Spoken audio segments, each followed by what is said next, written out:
बिस्मिल्लाहिर्रहमानिर्रहीम। अस्सलाम वालेकुम वीवर्स, कैसे हैं आप सब लोग। उम्मीद करती हूँ कि खैरियत से होंगे। तो वीवर्स, आज हम बनाने जा रहे हैं करेले गोश्त की बहुत ही मज़ेदार और शानदार किस्म की रेसिपी। तो आइए देखते हैं कि इसको कैसे बनाना है। तो करेले गोश्त का सालन बनाने के लिए यहाँ पे कुकर मैंने रख दिया है चूल्हे पे। तो अब इसमें मैं शामिल करूँगी, ये है मेरे पास तकरीबन आधा किलो बीफ है, ये मैं इसमें शामिल करूँगी। ये 2 अदद मेरे पास प्याज हैं जिनको मैंने इस तरह रफली काट लिया, ये शामिल करूँगी।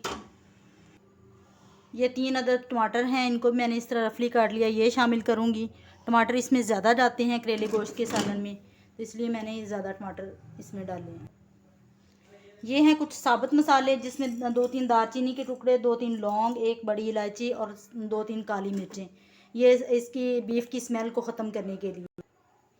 ये है तकरीबन 1.5 टेबलस्पून सुरख मिर्च पिसी हुई, 1/2 टीस्पून हल्दी और 1 टेबलस्पून से थोड़ा सा ज़्यादा नमक भी ये इसमें शामिल करूँगी। अभी चूल्हा मैंने ऑन नहीं किया, सारी चीज़ें शामिल करके फिर चूल्हा ऑन कर।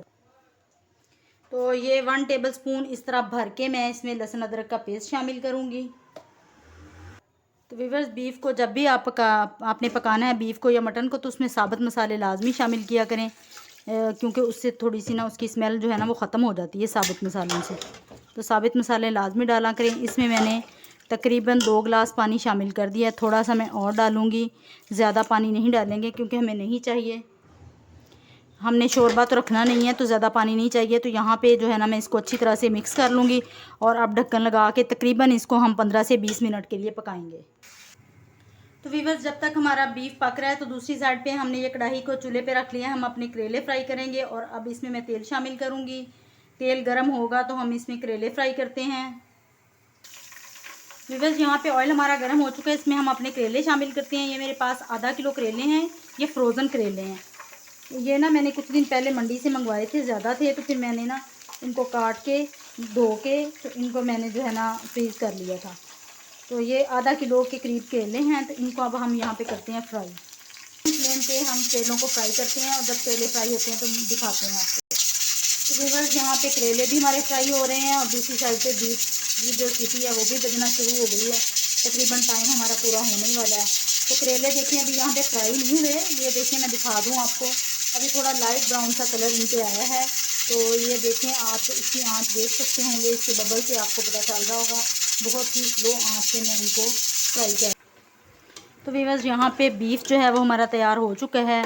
तो इसमें अभी थोड़ा सा पानी है, मैंने डाला तो कम ही था लेकिन अभी इसमें है, तो वो पानी हम खुश्क कर लेंगे यहाँ पे तेज़ आंच करके। और ये देखें बीफ हमारा अच्छी तरह से गल भी गया है, ये देखें सॉफ्ट कितना हो गया है। और जो है ना अच्छी तरह से ये देखें इसका मसाला भी कितना अच्छा बन गया है। ये देखें हर चीज़ जो है ना टमाटर प्याज वगैरह इसमें घुल गई है। तो अभी हम इसका पानी खुश्क कर लेते हैं और दूसरी साइड पे करेले हमारे अभी फ्राई हो रहे हैं। तो व्यूअर्स, ये देखें यहाँ पे करेले जो हमारे हैं ना माशाल्लाह बहुत अच्छे तरीके से फ्राई हो चुके हैं। देखें माशाल्लाह कितना गोल्डन, कितना ज़बरदस्त गोल्डन कलर आया है। देखें ज़रा कितना ज़बरदस्त गोल्डन कलर है हमारे करेलों का।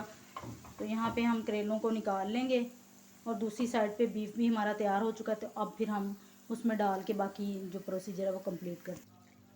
ये देखें ज़रा करेले माशाल्लाह कितने ज़बरदस्त ब्राउन फ्राई हुए हैं। तो वीवर्स देखें यहाँ पे जो बीफ है हमारा वो भी उसका पानी अच्छी तरीके से खुश्क हो गया और ये देखें बीफ हमारे का मसाला भी कितना ज़बरदस्त बन गया है। तो यहाँ पे अब हम इसको जो है ना भूनते हैं। इसमें हम शामिल करेंगे ऑयल, जिसमें हमने करेले फ्राई किए ना वही ऑयल इसमें हम शामिल कर देंगे।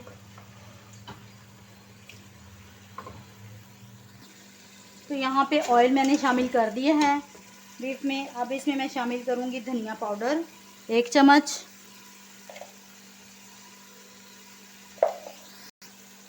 तो यहाँ पे मैंने 2-3 मिनट तक जो है ना बीफ को अच्छी तरह से भून लिया। देखें ऑयल हमारा सेपरेट हो चुका है। अब मैं इसमें शामिल करूँगी करेले।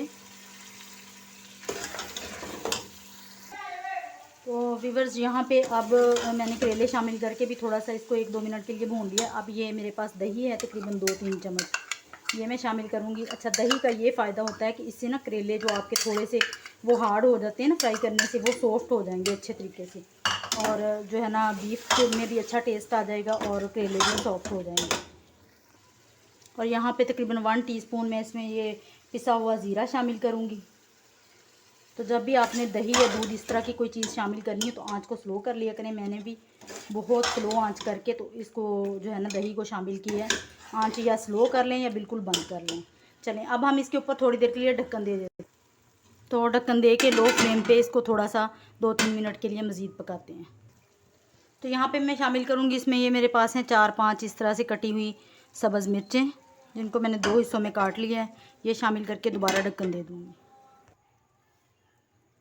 तो व्यूअर्स, यहाँ पे करेले गोश्त का सालन बनकर बिल्कुल तैयार है। माशाल्लाह देखें कितना ज़बरदस्त हमारा करेले गोश्त का सालन तैयार हुआ है। तो इस स्टेज पे अब हम इसमें धनिया शामिल करते हैं और आंच जो है ना वो मैंने बंद कर दी है।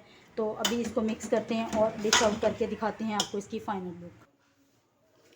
तो व्यूअर्स देखिए, ये है हमारे करेले गोश्त के सालन की फ़ाइनल लुक। माशाल्लाह देखें कितना ज़बरदस्त हमारा करेले गोश्त का सालन बनकर तैयार हुआ है। तो व्यूअर्स, अगर आपको हमारी आज की ये रेसिपी पसंद आई हो तो हमारे इस YouTube channel family cooking by Gazala को ज़्यादा से ज़्यादा सब्सक्राइब करें। अगर आपने अभी तक सब्सक्राइब नहीं किया या आप चैनल पे नए हैं तो प्लीज़ जल्दी से सब्सक्राइब कर दें। और अगर आपने सब्सक्राइब कर चुके हैं तो इसके लिए आपका बहुत बहुत थैंक यू। तो व्यूअर्स, अगर आपको हमारी आज की ये रेसिपी पसंद आई हो तो कमेंट बॉक्स में हमें लाजमी बताइएगा कि आपको हमारी ये रेसिपी कैसी लगी।